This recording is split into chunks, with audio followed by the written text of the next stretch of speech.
జరగలేదు. అదే క్రమంలో ఆమె పరోక్షంగా బీఆర్ఎస్లో ఉన్న నేతలను, బీఆర్ఎస్లో తన కుటుంబంలో ఉన్న కొంతమంది వ్యక్తులను ఉద్దేశించే కవిత వ్యాఖ్యలు చేశారు.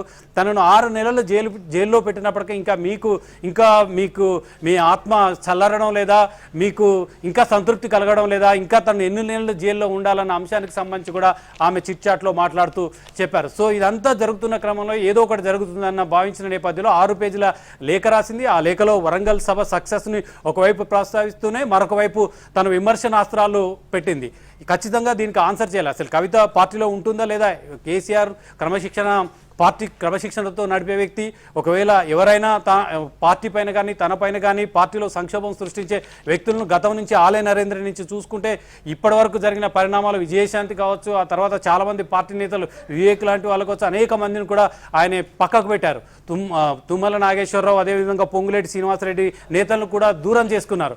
పార్టీలో క్రమశిక్షణ తప్పినా, పార్టీలో తనకు వ్యతిరేకంగా ఎవరైనా మాట్లాడినా, పార్టీలో వ్యతిరేకంగా కార్యక్రమాలు చేపట్టిన ఎక్కడ కూడా కేసీఆర్ సహించే ప్రసక్తే లేదు అంటూ కూడా తను ఒక గతంలో చాలా ఉదాహరణలు చూపించారు. ఈ నేపథ్యంలోనే కవిత రాసిన లేఖపైన ఏ విధంగా తీసుకుంటారనే చూడాలి. కవితకు సంబంధించి ఇప్పటికే బీఆర్ఎస్ పార్టీ శ్రేణులకు ఒక సిగ్నల్ కూడా ఇచ్చారు అంతర్గతంగా. అది ఎక్కడికా బయటికి రాకపోయినప్పటికీ కవిత చేసే కార్యక్రమాలు, ఇటీవల జాగృతికి సంబంధించిన కమిటీలు ప్రకటించే విషయంలో కూడా పార్టీకి సంబంధం లేకుండా ఆమె ఏకంగా జాగృతి కమిటీలు కూడా ఆమె ప్రకటించారు. అసలు జాగృతిని రద్దు చేస్తున్నామని ఒకవైపు కవిత గతంలో ప్రకటించి, ఆ తర్వాత జాగృతిని ఏర్పాటు చేసి, జాగృతి కమిటీలు ఏర్పాటు చేసి ఇది బీఆర్ఎస్కు అనుబంధం కొనసాగుతుందని కూడా చెప్పి కమిటీలను ప్రకటించారు. ఇదంతా కేసీఆర్కు నచ్చరంశాలు. కేసీఆర్తో పాటు కేటీఆర్కు, మళ్ళీ హరీష్ రావుకు కూడా నచ్చరంశాలు. ఇవన్నీ కూడా పార్టీలో ఆమె ఒకవైపు అసంతృప్తి జ్వాలలు రగులుతూనే, మరొక వైపు అనేక అంశాలు, అనేక వేదికలపైన జగిత్యాలకు వెళ్ళినా లేదా ఏకంగా ఆమె బర్త్డే రోజు కేసీఆర్ ఫామ్ హౌస్కు వెళ్ళిన క్రమంలో సీఎం అంటూ కూడా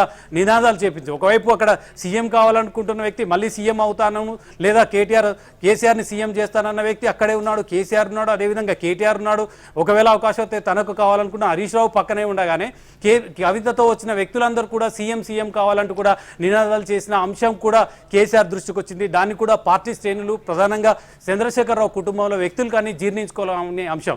ఇవన్నీ కూడా ఒక్కొక్కటిగా కవిత పేర్చుతూ తన అసంతృప్తిని వెళ్ళగక్కుతూ, అదేవిధంగా తన బలాన్ని, తెలంగాణలో జాగృతి బలాన్ని, తనకున్న వర్గాన్ని కూడా బలోపేతం చేసే దిశగా ప్రయత్నం చేస్తూనే ఈ రకమైన లేఖ రాసింది. అంటే బాగా ఆమెకు సంబంధించి పార్టీ కార్యక్రమాలకు ఆమెను దూరం పెడుతున్నారు, పార్టీ నేతలకు ఆమెకు మధ్య యాక్సెస్ లేకుండా చేస్తున్నారు. అది మనం చెప్పడం కదా, ఆమె లేఖలో అదే అంశాన్ని ప్రస్తావించింది. ఈ అంశం నేపథ్యంలోనే ఇక రగిలిపోయి ఇక చేసేది లేక ఒక ప్రాంతీయ పార్టీకి సంబంధించిన అంశం అయినప్పటికీ, జాతీయ స్థాయి పార్టీ ఏర్పాటు చేసినప్పటికీ ఇది ప్రాంతీయ పార్టీగానే చూస్తున్నాం. ప్రాంతీయ పార్టీలో ఇటువంటి మనస్పర్ధలు వ్యక్తుల మధ్య, వేరే ఇతర కుటుంబం కాకుండా ఇతర వ్యక్తుల మధ్య, ఇతర నేతల మధ్య వస్తే అది వేరే విషయం. కానీ ఒకే కుటుంబంలో తామంతా ఒకటే అని చెప్తున్న నేపథ్యంలో అధికారం కోల్పోయిన తర్వాత ఈ రకంగా కవిత అంశం కనుక కవిత లేఖ రాయడం ఖచ్చితంగా తెలంగాణ రాజకీయాల్లో సంచలనం. ఇక 3.5 ఏళ్ల కాలంలోనే ఎన్నికలు వస్తాయి. ఇక అధికారం మాదే. ఒకవేళ 1 నేషన్ 1 ఎలక్షన్ వస్తే ఇంకా ముందుగానే తమ అధికారం చేపడతామని బీఆర్ఎస్ దూకుడుగా వ్యవహరిస్తుంది, కార్యక్రమాలు చేస్తుంది.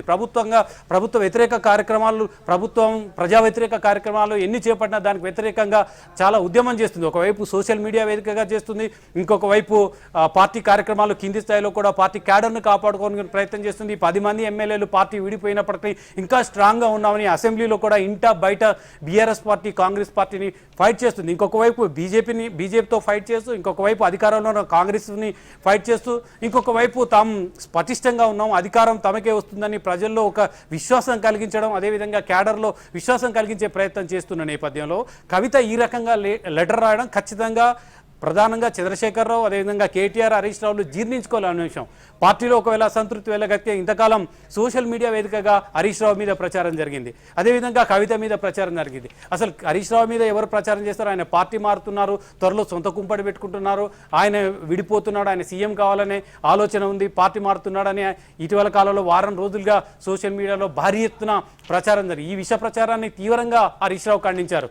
ఆయన కూడా కాస్త ఈ రకమైన ప్రచారం ఎవరు చేస్తున్నారు? సొంత పార్టీ నేతలు చేస్తున్నారా, లేదా కాంగ్రెస్ పార్టీ నేతలు చేస్తున్నారా, బీజేపీ నేతలు చేస్తున్నారా, తనకు తెలియాలంటూ కూడా ఆయన ఆగ్రహం వ్యక్తం చేసిన సందర్భం కూడా చేశాం. ఈ నేపథ్యంలోనే కేటీఆర్ 2 రోజులు వరుసగా హరీష్ రావు ఇంటికి వెళ్లారు. ఉద్యోగ సంఘ నేతలతో భేటీ కోసం వెళ్ళి హరీష్ రావును బుజ్జగించే ప్రయత్నం చేశారు. ఇదంతా ఎవరి తరపున ప్రచారం జరుగుతుంది, ఎవరు ఇదంతా చేస్తున్నారో తనకు తెలుసు అంటూ కూడా కొన్ని ఆధారాలను, రుజువులను కూడా ఆయన చూపించే ప్రయత్నం చేశారు కేటీఆర్. కానీ పార్టీ పరంగా హరీష్ రావుకు ఉన్న బలం, అదేవిధంగా కవితకున్న బలాన్ని బేరీజ్ వేసుకుంటే హరీష్ రావు అవసరం అనే అంశం కేసీఆర్ కానీ కేటీఆర్ కానీ తెలుసు. ఆయనతో కలుపుకోపోవాలి, పార్టీని ముందుకు తీసుకెళ్లాలి. ఈ నేపథ్యంలో హరీష్ రావుకు సంబంధించిన ఆయన అసంతృప్తి వెళ్ళగక్కినా లేదా ధిక్కార స్వరం వినిపించిన పార్టీకి నష్టం జరుగుతుందని కేటీఆర్ భావించారు. అందుకనే వరుసగా 2 రోజులు వెళ్లి బావను బుజ్జగించే ప్రయత్నం చేశారు. ఈ నేపథ్యంలోనే ఇదంతా సద్దుమణిగింది. ఇక హరీష్ రావు దారికి వచ్చాడు, హరీష్ రావు ఆగ్రహం చల్లారింది, హరీష్ రావు అసంతృప్తి చల్లారింది అనుకున్న నేపథ్యంలోనే కవిత ఒక్కసారిగా లేఖ రాసి మరో సంచలనానికి దారితీశారు. అంటే తనను పట్టించుకో లేదు,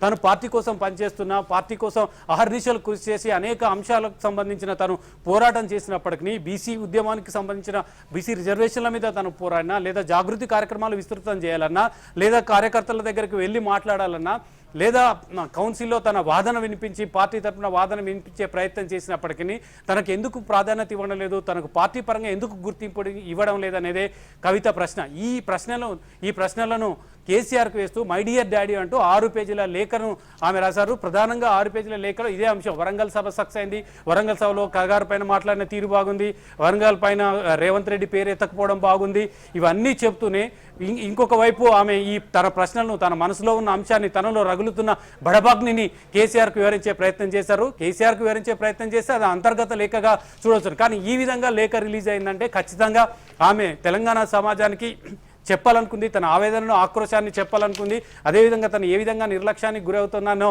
చెప్పాలనుకుంది. గత 6 రోజుల నుంచి కూడా కాంగ్రెస్ పార్టీ నేతలు కూడా కల్వకుంట్ల చంద్రశేఖరరావు కుటుంబంలో ఏదో జరుగుతుంది, త్వరలో అసంతృప్తి జ్వాలలు ప్రజ్వరిల్లుతాయి, ఆ కుటుంబానికి సంబంధించిన వ్యవహారంలో లేఖ వస్తుంది అని కూడా